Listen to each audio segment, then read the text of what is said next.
Today we're speaking with artist Jack Butcher. Many people first encountered Jack through Visualize Value, where he created simple black and white diagrams that spread widely across the internet. Those images distilled complex ideas about creativity, leverage, and value into extremely clear visual systems. Over time, that work evolved into something much larger. Now with Silk, Jack is presenting a new body of work at Art Basel Hong Kong, titled Work, Luck, Play. 3 ideas that shape how outcomes happen: effort, chance, participation. And Jack explores those ideas through works that combine sculpture, probability, and social interaction. Jack, I'm really glad to be with you here in Nashville. Sitting down with you and getting a glimpse of where a lot of the ideas and the magic and the experimentation happens. Before we get into the new pieces you're going to be presenting in Hong Kong, I'd love to go back to the beginning. Sort of go back to Visualize Value and sort of understand, why you started Visualize Value and sort of what Visualize Value means to you.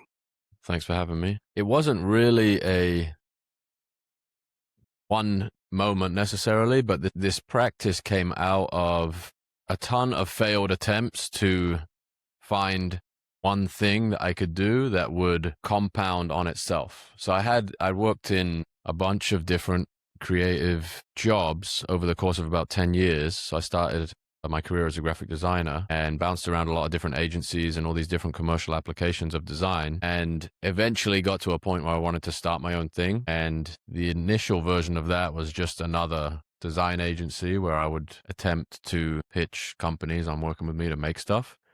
And while that was challenging and interesting and fun, I just quickly realized that this environment that I'd come out of, that I'd had, that basically created, the thing that frustrated me about those jobs was that the work itself, you're always kind of starting fresh. You're always like, a new client comes in, a new job comes in, and you wipe the slate clean and you start again. And in pursuing my own thing, I really sort of misdiagnosed it to begin with, that it would be enough to just be small and lean and, try and outwork your competition, right? Just be, throw more resources at or not more resources, less resources at the problem, but be able to move quick enough to do interesting things and not run into the same obstacles. But what I'd misunderstood about that for so long is there's this just idea that you're just responding to demand instead of creating it. And in that position, you're always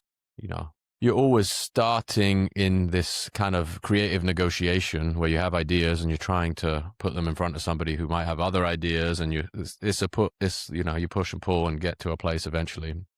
And that is a valid creative process. But Visualize Value was the first time I found something where I had full control of the thing. I was making these creative decisions and producing these objects that created demand themselves. Yes, I started to see this pattern in all the jobs that I'd had previously, which was the things that I'd done that had been most valuable, if I was trying to interrogate that in hindsight, was building these pitch decks, trying to condense these complex narratives into 10 slides to go and stand in front of a room and pitch an idea. And I'd never really thought of that as the product as I was inside the machine, as it were. But, when you have enough distance from it, you look back at it and it's like, oh, that was the thing that I always got asked to do. That was the thing I was staying there late to do. That was the thing that I got the most kind of intrinsic satisfaction from doing. You structure these stories and you deliver them in a way that people understand, and you kind of see light bulbs go off as you deliver these pitches. And the first insight was like, oh, why not I just do that? Instead of being a competitor to an agency on the final product, can I find people that need help telling a story, whatever it is? And the way I went about that initially was just to my personal network. Like, I knew a couple of entrepreneurs that had these complicated products that were poorly explained, and we sat down for a couple hours and came up with a more, succinct and elegant way to tell their story. And there's actually a conversation with one of those early friends of mine that produced the idea of Visualize Value. It was like, we're going back and forth. It's like, well, what you're really doing is you're able to extract from me what I'm good at, what I'm offering the world in a way that I'm not able to say it. You're able to visualize my value proposition. I think that was a line in one of the early pitch decks. Visualize your value proposition, which later got condensed to Visualize Value. And then when I basically ran out of people I knew to do this for, I was like, how do I get more people interested in this? How do I grow this business? It was an agency business at the time. It was like, okay, why don't I just find ideas that I find interesting and apply the process to them? And that's where the Instagram started, and even more consequential, I think, the Twitter account at the time, late 2019. I think why that was so interesting and why that was where the traction came from is this direct attribution that you could assign on Twitter, where the original idea was a tweet and you already have like a sense of the resonance of that idea, and you add this visual context to it and put it back out into that network with an attribution to the person who said it. And oftentimes they would amplify that. And there was this like incredible compounding network effect as a result of that, because the people that were following the people that had articulated the ideas were interested in all the things that I was adjacently interested in. It's like these signals that kept layering on top of one another. And then Visualize Value became a thing, became a social profile that was bigger than the agency. And then there was a lot of different iterations past that. Who were some of those individuals that you visualized their value, the tweets that were very successful? Yeah, so one of the bigger ones was Naval Ravikant, founder of AngelList, and the sequence of ideas that I read that he wrote were like profoundly worldview adjusting for me, because I'd lived in this like time and materials agency world, and this is somebody who's like technology, product, internet, media, distribution, all these like things that I was sort of tangentially aware of, but had not heard these phenomena articulated in a way that made them click for me. One of the, like in hindsight, it was me basically applying that playbook in real time. It's like, how do you take, there's a few that I may butcher the exact quote, but it's this idea of technology is like democratizes production, but monopolizes consumption. So it's like the person who's the best in the world at one thing gets to do it for everybody. So if you can really, another one is become the best in the world at what you do, keep redefining what you do until this is true, which is, you know, I'm not saying I'm the best in the world at this by any means, but I'm saying like from advertising agency that does anything to I have this very narrow visual palette and kind of an appreciation or an eye for a certain type of idea. And if that aligns with you, then maybe we'd be a good fit to work together. So Naval was a big one. Nassim Taleb was a big one. Seth Godin, I always loved his marketing writing. I also went like deep into like philosophy archives, Confucius, all the Stoic writers, Marcus Aurelius. Who else? A lot of ancient wisdom, and some, it was like this mix of technology, philosophy. Alan Watts was another big influence, and just like incredible thinker and articulate person. And the idea of even design, or the appreciation I have for systems and the economy of visual design, I think what a lot of those quotes that have kind of stood the test of time have in common with that is like the economy of words and the amount of meaning that is packed in these, you know, sometimes 4 or 5 word sentences is like, hits you like a ton of bricks that you, especially if you're like in this sort of moment of transition yourself and you're trying to see around a corner that you can't see yet.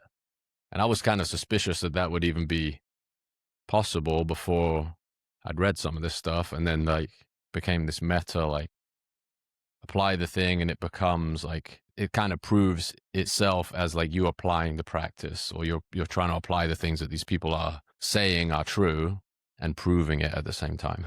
That's really interesting, because you're taking, you know, historical things, you're taking current things and distilling it for an audience. That's sort of interesting, thinking about the feedback loop that you're getting then too.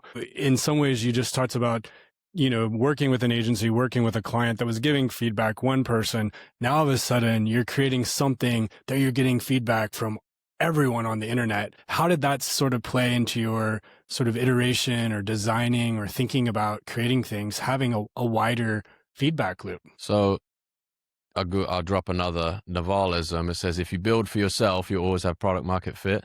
So I think there is definitely a weight that you give to the ideas that receive the most amplification. It's like, I'm obviously onto something thematically in this direction. And that does, I think, influence like what you search for next. And But I think the truest indication of the stuff that resonates is like if you are trying to, or if in my case, if I tried to apply it to what I knew to be true about what I was struggling with at the time, if I'm like, wow, that really like set off a light bulb in my head, that I may be like retroactively justifying this, but that felt like a truer barometer of how something would perform than, oh, this is thematically similar to the last idea. Because I think at least when I started doing this 6 years ago, the way these algorithms were designed or the way they functioned, it really, these like hyper niche communities were formed around these ideas. Now I'm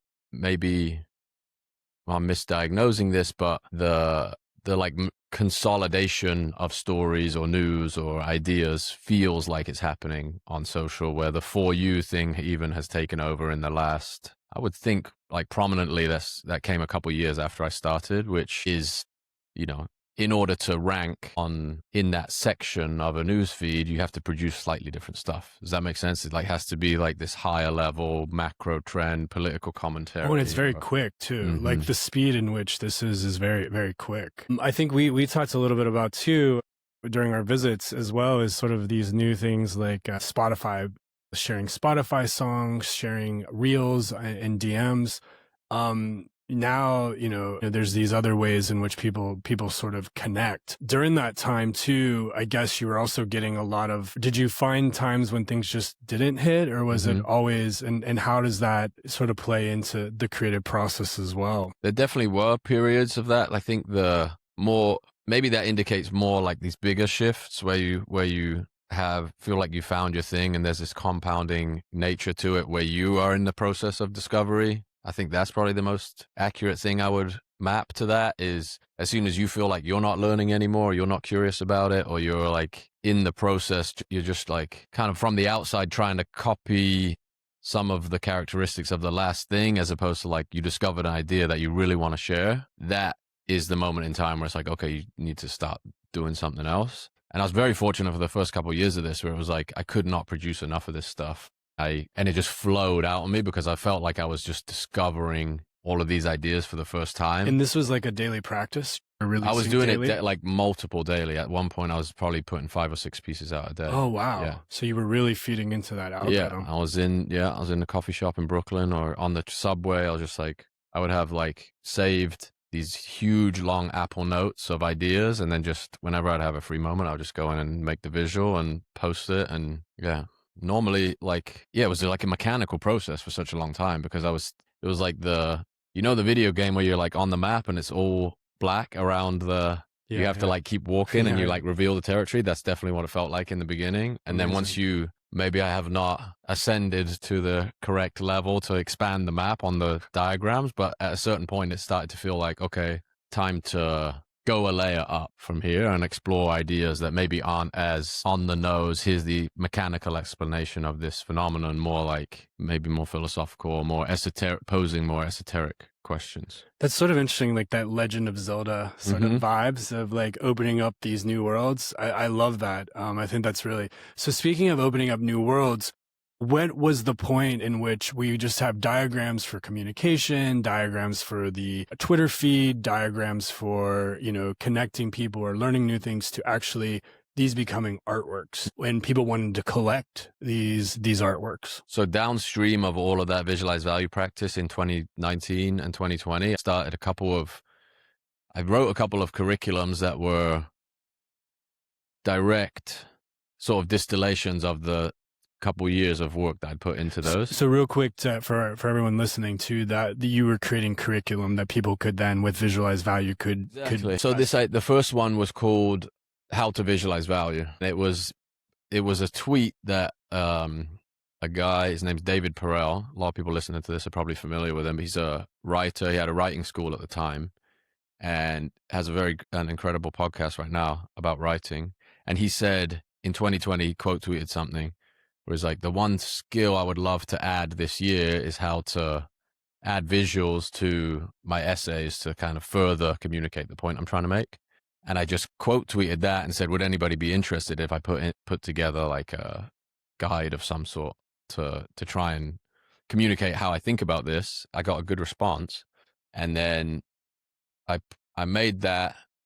There's probably, I don't know, 7,000 people signed up for that in the first few months, and would spend a lot of time in there daily. Like, we had all of these different community channels and Discord servers, and at one point, that was the first curriculum. There were 2 curriculums after that. The second one was called Build Once, Sell Twice, which is basically the meta layer on top of Visualize Value, which is like, if you have a specific skill, you can package it into information, and you can expand your practice by teaching people the thing that you're good at. And then the last one I made was called Permissionless Apprentice, which is about the internet economy and the idea that you can work for anybody and get your work in front of anybody, as long as the 2 of you are on the internet, by doing something for them, doing something of service, making something that was casting a positive light on their work, their ideas, all of these. This is like hyper common now. We were talking about this the other day with clipping, basically. Like that, it's kind of like, I wouldn't say the end state. There will obviously be many, many more iterations of how the creator economy works, but that is really downstream of this, where it's like people that have greater reach and have kind of developed audiences. There's this very natural value add there where you can proliferate their ideas across the internet, and you can create opportunities for yourself by doing that then, eventually you can use that distribution to do something yourself. It becomes like a win-win for everyone. Mm-hmm. And so those 3 curriculums existed, and for probably a year, that was all I was doing. And a couple of people reached out to me in those Discords, like, I really want to collect some of the Visualize Value work. And I said, oh man, I'm not really trying to get into the print game. I don't want to be going to the post office every week. And I looked into it. I did a show in maybe really early on in Visualize Value, where I screen printed these, one-to-one copies of the digital prints, but they're white ink on black paper. They were incredibly hard to figure out how to do. I found a screen printer in Brooklyn at the time, and did like 3 designs, took them to an art fair, and an art fair that I had to pay to be part of. Like, it was a interesting setup. But I realized in that room, when I had all the pieces on the wall and people just walking past the booth or kind of like give it a glance and walk past, I'm like, this is like interesting. I'm in this situation where I can post one of these to my phone in my pocket and have instantly thousands of people who have opted in to follow my work see this thing, or I can stand in this room and try and convince people walking past that this is why I'm interested in it. And that was like an interesting moment in time. So anyway, digression there, but the idea of these prints was, I wasn't opposed to it, but I was just like, I'm focusing on this digital stuff at the moment, and I'm like, I'm not going to split my focus. And they're like, no, look into Ethereum, NFTs. I remember going at the time, late 2020, OpenSea, I think was the link somebody sent me. And I remember just looking at that website, I'm like, what am I looking at here? Like, I really, like, without context, because that, especially then, was really just like an aggregator of these objects that existed. It was like a completely foreign language. Like, I had no idea what I was looking at. I have no idea of the significance of these things. I didn't understand even Ethereum, ETH as a currency at that time. I had no idea. So I looked at it. I was like, okay, clearly this is not for me. Like 6 months later, a platform called Foundation came out, which, as a UI designer, had an incredible amount of admiration for what they built. It was just a beautiful product. Made it very obvious what it was. It's a digital auction house, a gallery, peer-to-peer, creator-to-collector. UI, UX. It's just a beautiful product. And it was an invite-only thing. Got an invitation and put a piece on there. This was in March of 2021, and that had an incredible result in that first piece. I had a built-in audience too at that point. And what I hadn't kind of accounted for is that all these topics I've been talking about over the last 5 or 6 years, technology, philosophy, like quoting these people who are kind of at the bleeding edge of this stuff, had built an audience of people that had an appreciation and an understanding for that. So when I started minting work, there were people in my audience who understood the technology better than I did. And when that first sale happened, I was like, the first piece was called Chisel. There's a quote by Michelangelo. It says, every block of stone has a statue inside it, and it is the job of the sculptor to discover it. And it's like, as that quote animates on, it's this mesh of David's head that is getting clearer and clearer. And I think in hindsight, that wasn't a commentary on crypto necessarily, but now it feels like the perfect thing to start the journey. Because the substrate of Ethereum is like another way to think about stone, rock, materiality, and the visual depiction of that, it was a network diagram, basically. It was nodes and edges that made up the face itself. So despite my kind of high level understanding of the technology, didn't have a deep appreciation for what was possible, there was some seed in there that felt like it married up with its medium appropriately. But after that, I just went, that to the point we were talking about earlier, that was when I had this, like, how do I apply the visualized value practice to what just happened? Because I've cataloged all the ideas that sort of led me to make this transition from, okay, I run a creative business and I have these creative services that I can offer, or I can teach these practices, to how do these things that got people interested in hiring me have value themselves, and who thinks they're valuable and why are they valuable? Because I guess the thing that I took from that in the moment was some sort of historic significance, right? They capture a moment in time. There's maybe a reason that some things are valuable based on when they arrived in culture, just their association with the thing that broke out at the time. But then secondarily, and more interestingly, where I went after that was, how do I try and explain these ideas in the visuals themselves? So instead of using like Ethereum as a sales mechanism for visualized value images, it's like, how does visualized value serve Ethereum as a client, basically? How do the ideas that this stack of technologies make possible get depicted in the work? And then the people who are supporting the work are advocates of the technology, and this thing kind of feeds. It has this compounding relationship where people can explain why they're interested in this by sharing the visualized value pieces that explain the underlying technology. So one of the other popular pieces early on was called NFTs Explained, and it's two rectangles next to each other. One says JPEG, one says NFT, and the one that says NFT has the blue check mark up in the top right corner. And that was a couple months after the Genesis piece, Chisel. And that again planted another seed. It's like digital, like the verification of a digital object, or the social contract between two people that can exist digitally. And the interesting thing about that image is half of the people who saw it thought it was a criticism of NFTs, and half of the people thought it was an endorsement. And there's some great quote, I can't remember who to attribute this to, but it's like, if you want 100% of attention, 50% of people have to love you, 50% of people have to hate you. You achieved it. That image had that effect for sure. Because the quote tweets, like literally every other one was like, yeah, look at these idiots buying JPEGs. And the other was like, told you NFTs are going to change the world. And this is a totally different paradigm shift. We have that live feedback loop too, which is really interesting. Yeah. And I just kept on that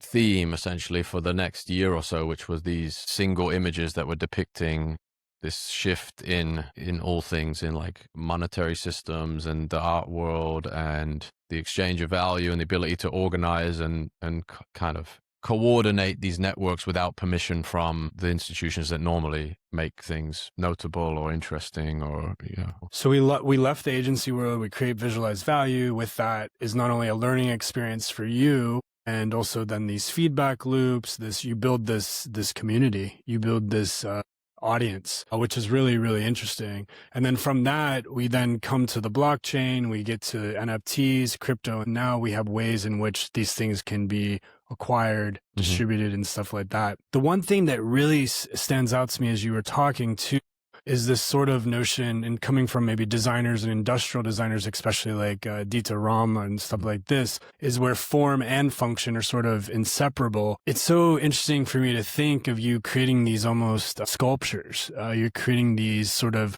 system sculptures. How much of this lineage, or this sort of these industrial designers, these graphic designers of past, come into play to sort of when you're thinking about creating these new artworks or these new images and sculptures? Tons, definitely. I mean, I think my biggest design inspiration when I was in university was Joseph Muller-Brockmann, the Swiss poster design. Oh, nice. And like the mastery of grid systems and typography. And I think honestly, the reason I love that so much was it gave some rules to something that was otherwise, blank paper problem, you know, like the Swiss graphic design systems, the like best practitioners of that, their work was almost interchangeable. It's like because the underlying systems they were abiding by, they were kind of echoing each other. I think there was nuance where like once you'd studied it, you could tell it was one person or another. But I found that to be, maybe there's like some comfort in that too, where you are building upon this thing that has been agreed upon as a great way to organize and present information. And there's definitely, you know, the Dieter Rams, the Johnny Ive, even downstream of that, like digital interface design and all of these things that are like some incredible minimalist, you know, remove everything but the necessary thing, turns it from this aesthetic exercise into systems design exercise or like a problem to be solved. And the idea that when a thing gets to its essence, it is beautiful, you know, like if you can't take anything else away from it, there's a really amazing tension in that and like satisfaction in reaching that spot. Yeah, they're huge influences. And even now, like I struggle to articulate all the things that were probably obvious influences, but there's the other one is man, I'm blanking on the name, the information design, the idea that you can present information in these like exceptionally varied ways, right? I can't believe I'm blanking on the name, but there's these series of journals that take you back hundreds of years of basically information design. So it's like, how were people depicting the supplies that were, you know, carried from settlement to settlement and the evolution of the communication of information. Was this John Benjamin's or? No, Edward Tufte. I think that's how you say it. Yeah. Yeah, that's the one. That's the one. Like that's unforgivable mistake to not remember that name, because this is like the godfather of information design. And those were always like hyper aspirational too. Like you'd open that in college, like how on earth is somebody so sophisticated that they could do this? And the information is so dense and it's almost a different practice, you know, and like it is a depiction of, it's like data visualization as opposed to the concept visualization. I think it's like they're cousins maybe, but they're not the same thing. But those are, anyway, anybody who works like that was always interesting to me. It was like problem solver first and maybe the like evidence of the problem. Maybe I'm not a sophisticated enough thinker to see that in other types of work, but these things that are very obviously like trying to organize information are very attractive to me. Like system design, and even like to a fault sometimes in my university days was like designing these systems to answer relatively simple briefs. You know, it's interesting. We talk about system design. You know, I'm thinking about a lot about too information, how we communicate those things. But then earlier in my time with you, especially the last couple of days, I've been thinking a lot about, you know, sculptors historically have used precious metals. They've used clay. They've used bronze and other things like this. But now today's infrastructure and how our world is shaped, it's, you know, we have silicon chips and we have rare earth metals and circuit boards and networks. And so it's interesting that even though you're not using these raw materials like this, you're still using these materials in the same way. I just was wondering if you could, especially because you've done a lot of things with founders and thinkers that are out of Silicon Valley. Yeah. Sort of, has that occurred to you thinking about, you know, you are sort of sculpting, you are sort of like a sculptor. No, I take it as a compliment for sure. You know, the idea that one interesting thought experiment to run is like, what is we talked about this the other day, the surface area of an image. If you take that exercise really literally of like, how many screens did this thing show up on in its, you know, 3 by 3 inch square?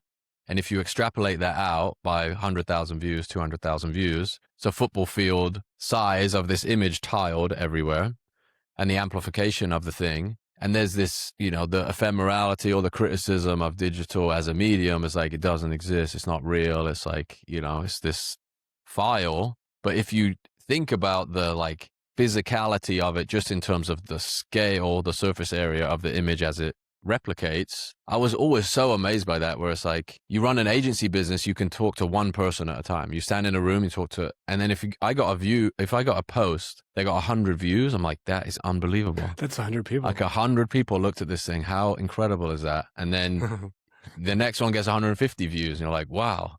I wouldn't stand up in front of a room and talk to 150 people. Then, the number keeps compounding and gets to a place where it's like you physically could not address that number of people. And you certainly couldn't get them to come back to speak to you every single day. And the idea that you build this language of concepts, visuals, ideas that is shared among this network of people. And when you meet them in person, they have already consumed 1,000 things that you feel like you have. I mean, I have a better relationship with people I meet that I've been connected to on the internet for 3 months than I do with people that I've known for a really long time on a different, vector and a different appreciation for things. But it's a hard thing to communicate how, I guess, like the fidelity of those relationships and the understanding you have of one another. If you're like, we've like been making and consuming these very, very similar set of ideas for a good amount of time. Yeah, and I love this thought of surface area, of weight, of artifact. These are a lot of terms that you use. And here we are, they're able to view these sort of digital sculptures, these system sculptures. Speaking of those system sculptures, and talking about sculpture, at Art Basel Hong Kong, you're going to be presenting Work, Luck, Play. Before we go into each of the specifics on each of those different pieces that make this body of work, could you sort of share with us the core idea behind it and the genesis sort of around the project? So I would start with the work idea, which is this depiction of 4 hands, which is I guess the first layer of interpretation is labor going from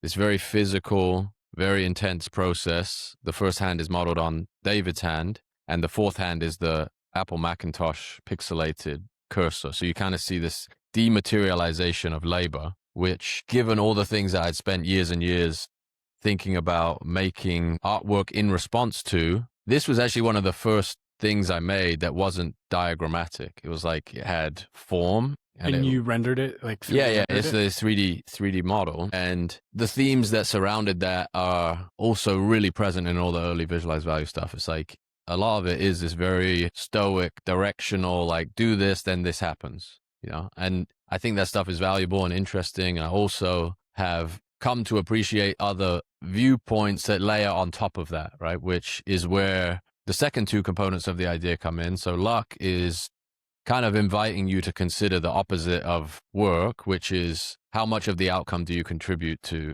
or do you attribute to luck? Is it, am I sitting here today because of, a connection I made that I otherwise wouldn't have made because I walked into some room at some time where I was born? My parents bought me a laptop when I was X age, These things are all kind of forks in the road that lead you to a certain spot. And the juxtaposition of those 2 ideas physically is this set of 4 hands, and luck is this set of 6 dice that have been adjusted to show the same number on every face. So the 1 is all 1s, the 2 is all 2s, the 3 is all 3s, designed to basically imply the number has been decided before you roll the dice. Even if you think that the moment you're in is determined by chance, there are these layers out from arriving there that determine the outcome. So the number's already in your hands.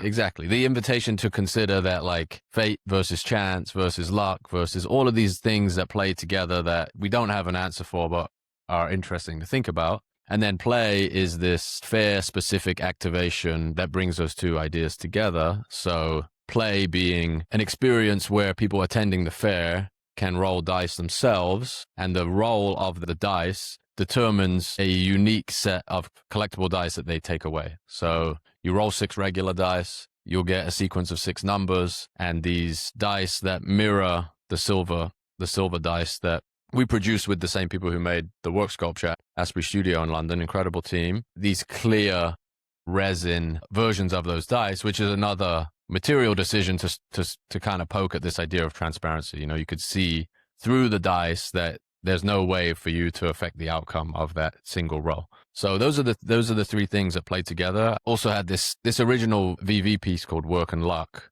which is a very simple depiction of the 2 phenomenon. Work is this curve that just presses up no matter what, and luck is this one variant event that spikes and then goes back down to a flat. axis. I love how they all connect, and really excited to see, especially how the live activation goes in Hong Kong. Maybe we go back into work a bit. Why? I know we talked about labor and this, that, and the other. Also the hand. So we go from, and we'll share the image as well for those that are watching. But we go from, this Michelangelo's hand to a cursor, Apple Macintosh cursor. Could you tell us a little bit about why the hand? I mean, obviously there is using one's hands, and why these specific hands that you chose in this sculpture. So I think one of the decisions made creatively there is over the couple years that preceded that, when I was making this digital art, there is this, and still is, maybe even more so now, this debate around whether or not digital art can have value, whether or not these files can have value versus these things that are extremely obviously valuable and incredible. A sculpture of David, if you go and stand in front of that thing, it's like nobody's debating that thing is like one of the most impressive, incredible things that humanity has produced. Well, and historically in art history, the hand has always been the most difficult. The thing that's incredibly difficult. Hard to paint, hard to sculpt. It's in a weird way, you're having to look at your own hand, you're visualizing it. It's one of the most hardest thing to render. Exactly. This commentary of the hand as an object to produce, but also as the tool that you use to make the work. Like, this thing was made by hand. You could make a statue of David with a machine now that is probably anatomically correct, completely perfect. You could argue that maybe even better, right? But is it the same thing? Do people care about it as much? No. There's like no argument there, right? That nobody's arguing about, I can make an anatomically better hand than Michelangelo. We know you can. So the idea that there's a commentary in there about the transition of work itself, even the idea that, a huge portion of economic activity is now people sitting in front of a computer, clicking a button, myself included. And there's something lost in that. Some people have benefited from that transition. Some people haven't. And there's the kind of valuation in art commentary, and then there's a transition of labor itself. So there's like the two ways to look at it initially, and then the detail that we were able to add by executing it with Asprey Studio is the fact that this thing is made out of pure sterling silver, which the value of a digital image is debatable by some definition, because you can, the nuance here is like there's a market for those images, and I think that's what people who don't understand this miss. There's this thing that goes around really frequently where the 5,000 Days by Beeple, somebody like quote tweets a dunk on that every 3 months, where it's like, this thing sold for $69 million and now there's an offer on it for $15 or something, or $20,000, whatever it might be. It's very obvious that is not the clearing price of that artwork, but the critique assumes that there's zero value, right, for the digital. The idea of taking this image and turning it into a silver object, there is no debate that the thing has value, because the weight of the silver itself has value. Yeah. The block of silver, maybe if you did something hyper offensive, maybe it would be the silver minus the cost to melt it back into a block, right? But the question then becomes like, to what degree does the idea increase the value of the raw material? And that's also true of like something that's etched digitally. Like, the raw material of the thing is zero or close to zero, like to produce an image, but the signature of the person who produced it and the network it sits in, all that context takes it from zero to something non-zero. And that's like the other thing that this is trying to kind of produce this tension or this conversation around, is how do those two things compare? There's also this detail we were able to add based on Asprey Studio's reputation and relationship with the UK Assay Office, who are responsible for hallmarking precious metals. Maybe describe what hallmarking is. So if you have a piece of precious metal or jewelry, or like anything that, I think even if it's gold, silver, platinum, these metals that have a certain amount of precious metal content are hallmarked to verify their authenticity. So it will be the grade of the gold, the year in which it was produced. In the UK, it's like who the monarch is at the time of the hallmarking. Yeah, that system has been around for a long time as a way to verify these objects are what they say they are. And these are sort of etched into? Yeah, they're beveled, stamped. They're in? stamped Okay. in. They're really. They could be produced at like incredibly small scale. So you'll see them at the inside of like thin rings, and they'll be, you know, to varying degrees exposed. Normally they're like on the underside of the thing,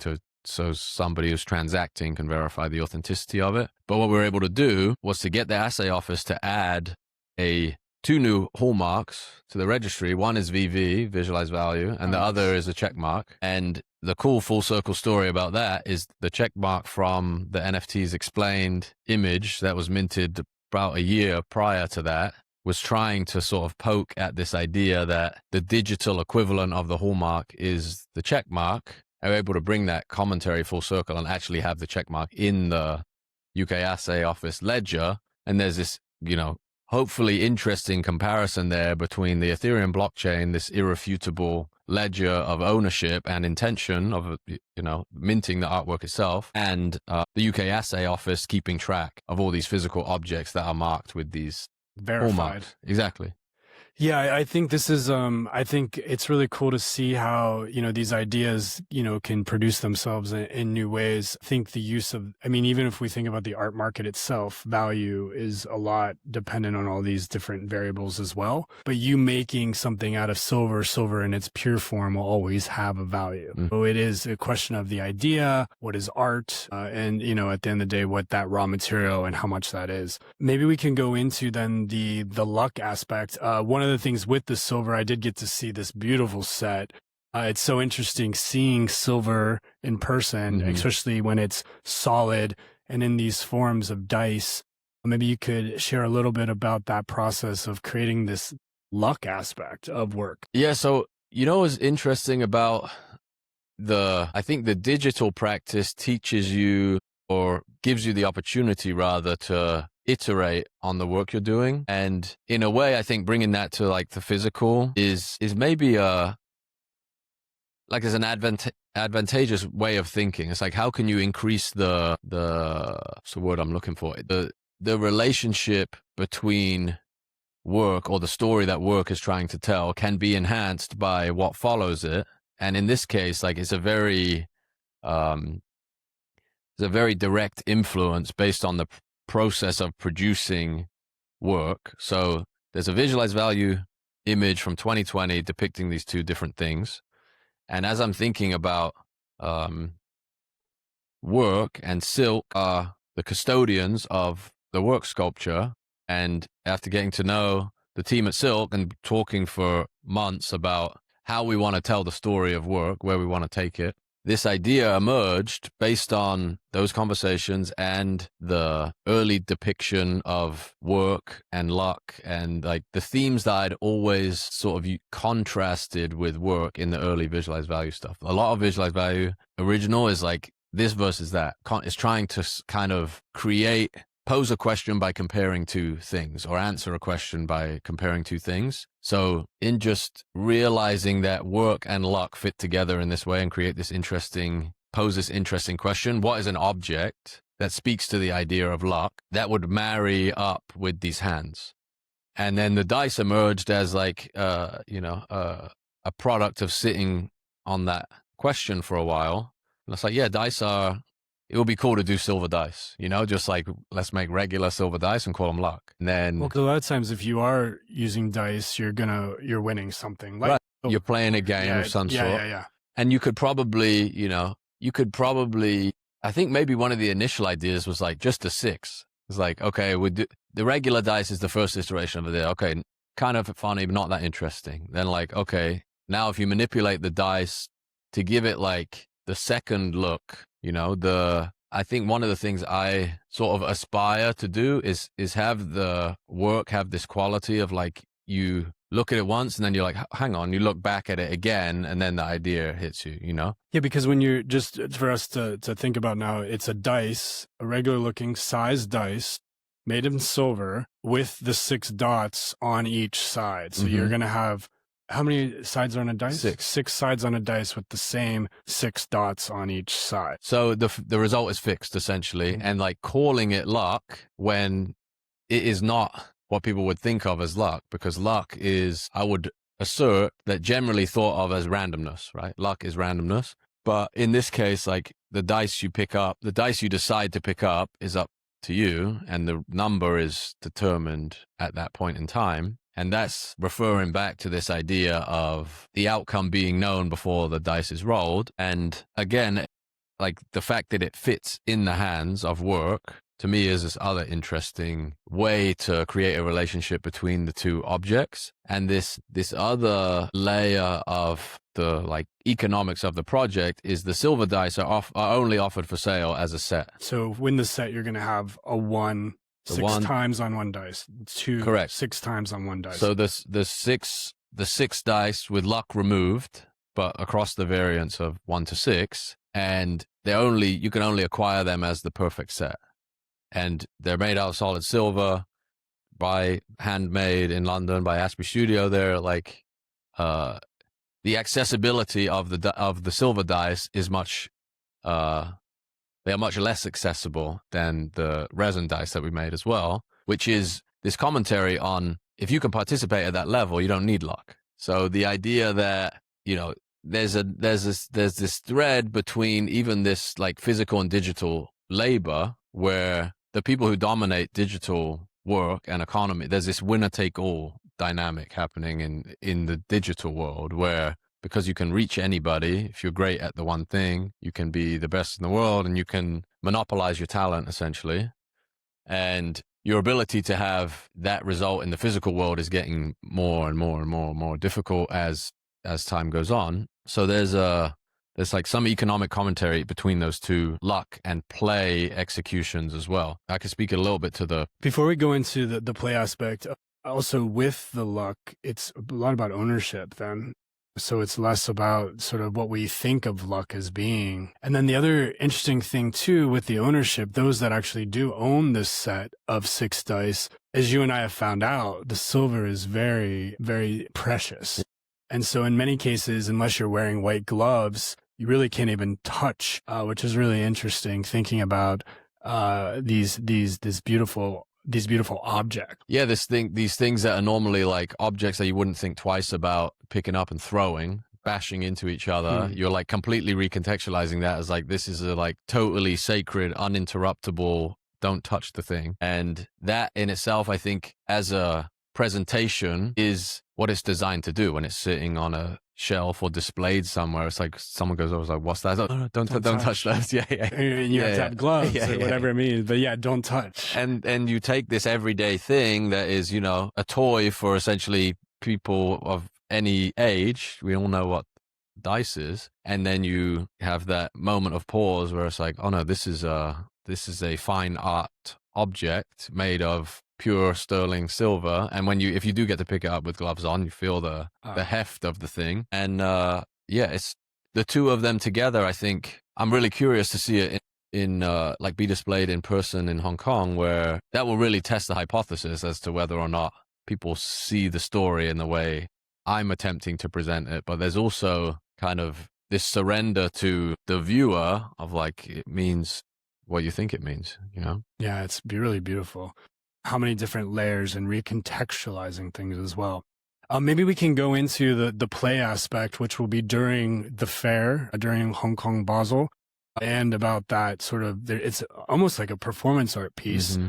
There's the interactive aspect. You did the piece at Miami Basel as well, which was interactive and participatory. Maybe you can go into the play aspect and what you sort of learned from that experience in Miami Basel. Yeah, I think like having the opportunity to go show your work in a place where 50, 60, 70,000 people walk through over the course of 5 days is just this like incredible creative brief. If you think of it in that way, like the raw materials that you're working with in that situation are profoundly different than presenting work through a screen, and using that stage to do something that introduces the idea and frames the idea and lets people participate in the idea in a way that would make them think about it, hopefully more than walking past a static presentation of the thing. So the play experience will be this opportunity to roll 6 regular dice. When they land in whatever configuration, you'll be presented with a set of these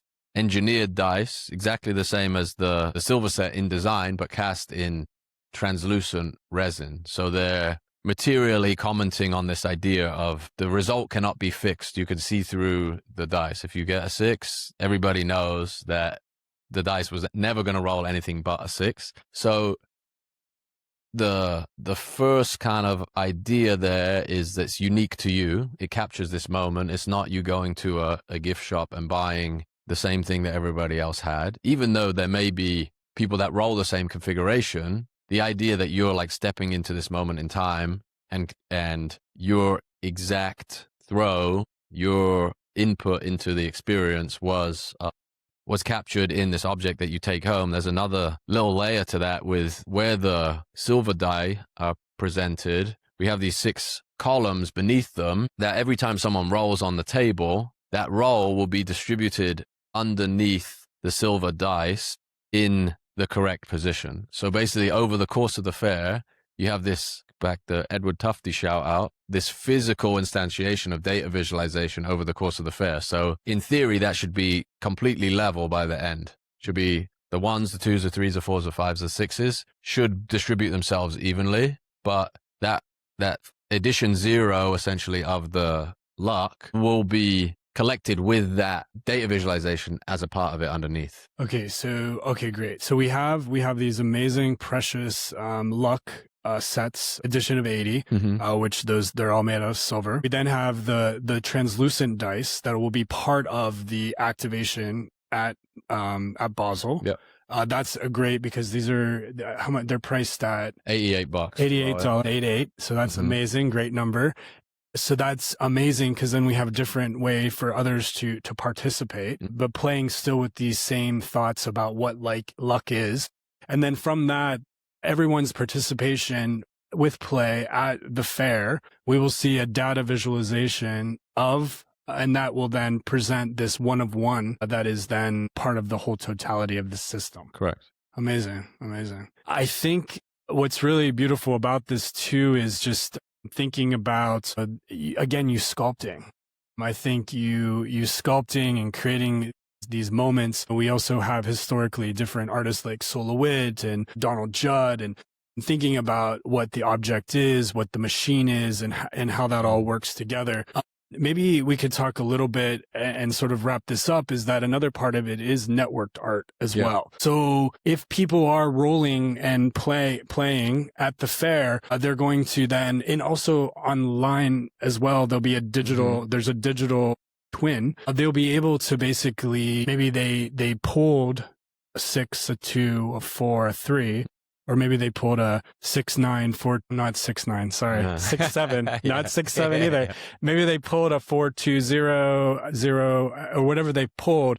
They want specific numbers. They can then go onto the network, onto the secondary market, and basically engage. Yeah, I think the intent there is more actually in the physical space. So the dice you roll, this is the total guess, but the idea that people will want to trade in person for a perfect set. Nice. So if you roll, you have 3 3s and somebody else has 3 2s and you're missing a 2 and you want to get the full set that is displayed on the luck display in resin, my guess is that creates this very interesting like trading floor type situation where the conversations that come out of participating in play have a component of both work and luck in them. So the work you have to do to get the perfect set is like you have to go talk to people and like tap someone on the shoulder and say, hey, what did you get? Amazing. I need that. I want, or if say my lucky number is 3, I want all 3s. Can I go around and find like, that's one of the things that is this is the double-edged sword, I think, of crypto art specifically, is the secondary market is the most fun thing ever. Like to see the stuff move around in real time and people kind of make their decisions on what's resonating with them and why, and people who are even trading these things as a strategy, like what decisions do they make around how they position themselves. And I've always tried to that has created the surface area for a lot of the work that Visualize Values put out over the years too, is the trading activity that's happened around this stuff has created the attention that makes people look at the idea. You could say like some of that momentum would get people interested before they understood the thing. And maybe some people never understand or care to understand the thing. But I think there's something beautiful about that. You own the thing, you trade it. Like when I was a kid, like those are some of the most exciting things I ever got involved in as a kid. Baseball Pokemon cards, baseball cards, marbles. Like there's some innate desire to transact, interact. Like it becomes this really interesting icebreaker and game to play, essentially, which is downstream of, again, this like supposedly random outcome that you get at the table. And I love that. Again, it's almost like social sculpture. You're creating this framework, which is really lovely. We also go back to sort of the Swiss graphic design of creating these rules or creating the structure, but letting what happens inside be a little nuanced. So again, we'll have work there on display, which everyone can see the hands in person, which is really amazing to see the transition from Michelangelo's hand all the way to the cursor pointer. And then, of course, these amazing set of 6 silver dice that are just beautifully done by Asprey Studio, edition of 80. And then this awesome game of dice where they're transparent rather, and translucent, and people are able to roll them. And then the other dynamic is then people are able to collect and trade and talk. So I think this will be really great. So if anyone is in Hong Kong, definitely check that out. And it will be cool to also see the data visualization of what transpires during that time as well. It's interesting you talking about 70,000 people going through a space. Again, we're talking about your Twitter feed, your audience so the fair very much becomes a concentrated Twitter feed of audience, or Instagram feed of audience, of eyes that you get to see. One of the great things too is that you've got to meet a lot of your collectors. This new system of the blockchain of collecting and distribution of art like this is very unique. And it sort of is creating a new role for the gallery. Your presentation in Miami Basel was on your own. That was also conceptually part of the piece of you doing things on your own and understanding that value there. This go around, you're working with Silk.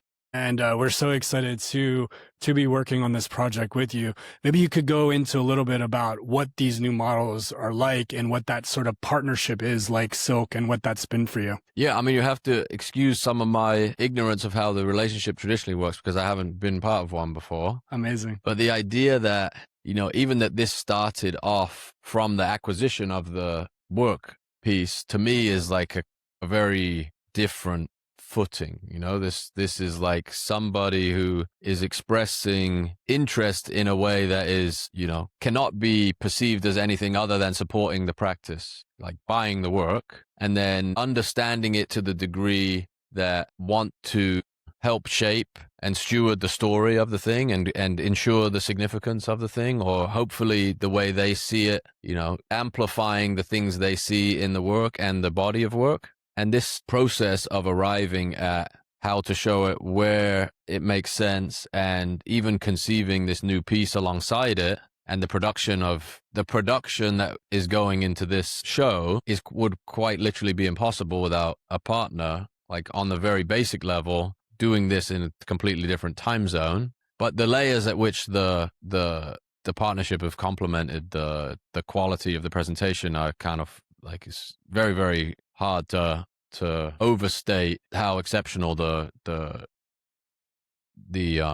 collaboration has been. Like the idea that the media, the story you can put around the thing when you're not kind of scrambling to physically like plan the show itself. And I've been able to focus way more on communicating the ideas behind the piece. And hopefully, by the time this goes on show, that's evident in the material that is out there, has been, just incredible. And the stuff that will orbit it, and the experience in Hong Kong itself, I think the getting into a spot where you can do what you're best at is really Yeah, and I think that's really important to state too, is that you were really able to focus on your creativity and your practice, and I think that's really cool. So I think that any artist, any creator that's out there that, there's a lot on their plate right now, they're maybe getting overwhelmed, to have partners like this, like Silk, is really, really important. I will go into too is that, to your point about early investment or early patronage. I think this was really important for the founders, especially for Dino and Ambar, to really find your piece of work. And then it's really beautiful to see how this is transitioned into this project right now. So I do think that if any artists, any creators out there listening, that yes, to have that patronage, to also have that help with production, help with promotion, help with positioning, all these different types of things as a partner, I think is really a beautiful thing right now. So we're really excited to be working with you. And we'll also post a link up to one of the founders. Dino has an amazing article about thinking about the system was sort of never built for the artist and sort of new systems that are involved. So we'll be sure to link that in the bio, or down below rather, as well. One of the things I noted in your studio was the amounts and piles of books. And it's just really amazing to see all these surfaces in your studio filled with all these books: theory, design, economics, value, culture. And what I found most intriguing too were these just weren't textbooks or books, but also a lot of graphic novels. Could you tell us about what you're reading right now, or what you're really excited by on some of those books in those piles? You know what? I think a lot of those books I've read parts of. I always open a book and I'll read like a chapter, I'll put it down, I'll sit down, and then I'll just open to a random spot, I'll read a section. And this idea of like flicking between subject matter, to me, is like where you get the novel connections from. Amazing. So I'll find like, you know, if somebody interesting says a book is good, I'll normally just order it and it'll show up. I'll put it on the table and I'll be sitting there one day having coffee and just open it to a random page, find some idea. And the contrast between the subjects is where I think I get the best kind of sparks of information, or like starting points to turn into something hopefully interesting. I think that like the really dense book on this called Basic Economics, that like I have zero formal like education in anything even resembling that, but I just I don't know, the idea of there's a Twitter account that I've followed for years and years. The guy's name is Ryan Wald. He has this tweet. It says, "Merge fields, nature is the only industry." And there's this like really interesting, I don't know, I would not consider myself well read, but like broadly across like a lot of different subjects, there are these like themes or like scaffolding or these ideas that just persist across these. They're just like reframed in different contexts. And I don't think you need to read, this is not me saying don't read, like I don't think you need to read 1 million pages to start to understand that. There's so much rich information in these books that have persisted for thousands of years that one page, the density of information in there, can set you off on like 3 days of work or a rabbit hole. And I've used these things way more as like catalysts for like a spark than sitting down and reading for 6 hours. And there was a period of my life where I did that more, and maybe I need to train myself back into that. But far more often, it's like I read half a page, I'm like, okay, I have an idea, and I go and work on it. But that also could be applied to how we consume social posts as well. I mean, you and I have had a lot of conversations about things reaching from looks maxing to brain rot to those Spotify, algorithms, to a lot of different things.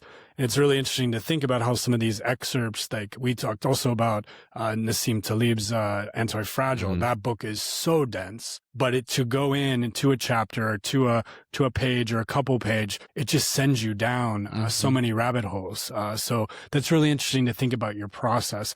Maybe before we continue, are there a couple excerpts or books that you have in the last couple days or last week or last month that you were drawn to? Well, I just finished working on the illustrations for Book of Elon by Eric Jorgensen. So I've like probably read 80% of that by doing the illustrations. And the series that I worked on with him, the first one's by Naval, second by Balaji, and the third one about Elon, is completely downstream of this Twitter practice as well. Like I've met Eric in person. I met Eric in person after we worked on the book together. So this is one of the like permissionless apprentice examples where you find this information that's interesting, you like put it through some filter and present it in a way that people haven't seen before. And then these like second order opportunities that come from that can be like, I never imagined that I would get to contribute to a project like that. So I think it is this daily, like pick something up and flick through it until I find something interesting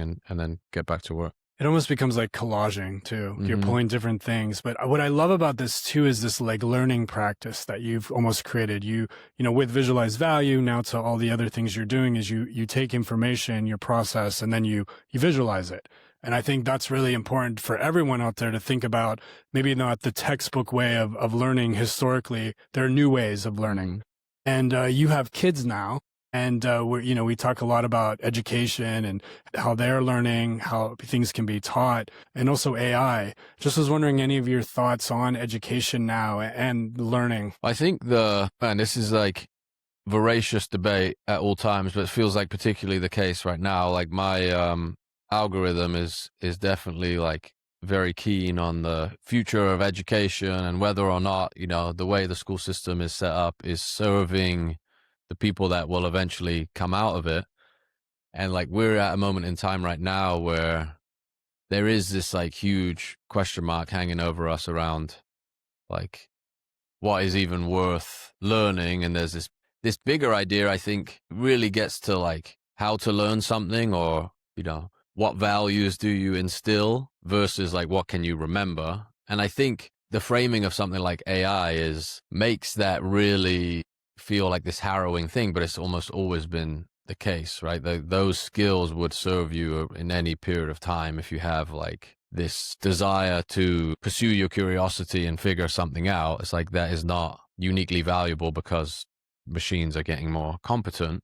But there is I think there's some truth to the fact that like the system is so slow to adapt that there are benefits to at least supplementing that with like a radically different approach in terms of like how do you make things that demonstrate your taste, your curiosity, your like it's the degree to which you have to embrace your agency is greater and greater, and the speed at which technology can replace these roles that can be essentially taught as instructions gets faster and faster and faster. And I don't claim to have the answer for it, but when I think about like the things that I would like to expose my kids to, it's way more about like ways of thinking about the problem than what is the answer to the problem. And I think that even the framing of, the opportunity to create something valuable is downstream of like thinking about a problem and trying to find a solution to it, is not the case in all education, but certainly like something that should be like prioritized massively from this point forward. And we chatted a little bit, but too, so that process, not just the final destination, but the process of, that exists a lot in your artwork, but also in our own, whether it's using these different AI tools or whatnot, that play that is just so exciting. The joy, the play of learning and executing and producing is just so exciting. You've had that recently too, yeah? Yeah, I think it's this analogy of being like a video game where it goes at the speed you want to go. Like if you 10 years ago wanted to learn how to build a game, you would sit down and be like, okay, what's the C++ for dummies or whatever the programming language is you want to build. It's this insanely intimidating, massive textbook. And if your brain is not, either your willpower or your personality or whatever the combination of things that make you want to pick up that book and flick through it are not all lined up perfectly day after day, you're never going to learn that thing. But the way information is now delivered to you, which is like customized to a degree you can't even articulate, it's like literally responding to every question you have.